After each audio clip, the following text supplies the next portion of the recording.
Have you ever wondered how Canada, a former British colony, morphed into a completely sovereign nation? Or how the relationship between Indigenous people and the government is developing in Australia, another former colony? Well, the journey of these nations is both intriguing and enlightening.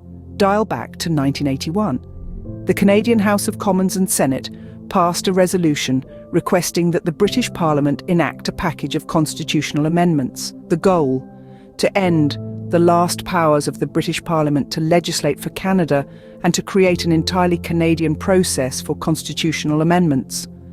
The British Parliament passed the Canada Act 1982, and the Queen granted royal assent on March 29, 1982.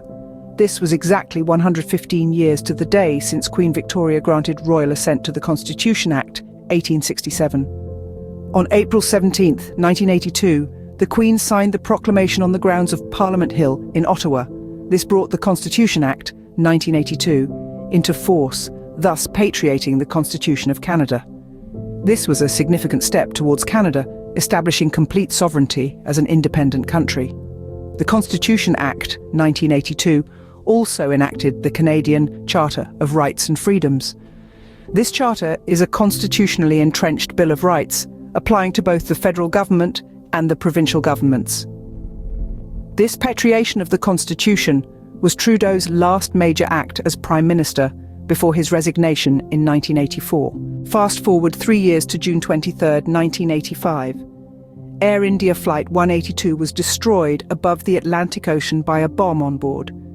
This event marked the largest mass murder in Canadian history, resulting in the death of all 329 on board, of whom 280 were Canadian citizens.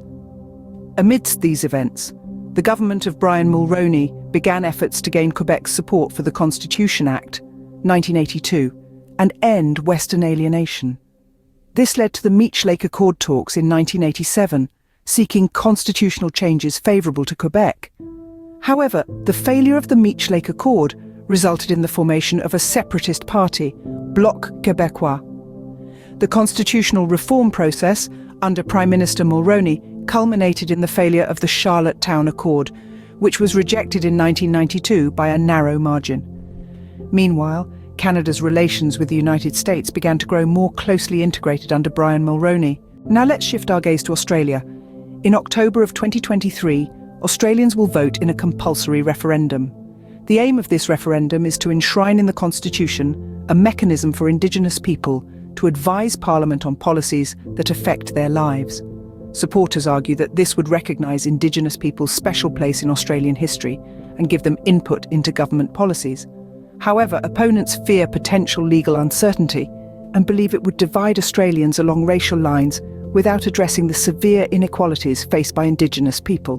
In summary, the journey towards sovereignty and the recognition of Indigenous rights is a complex and challenging process. It involves not only legal and constitutional changes, but also a shift in societal attitudes.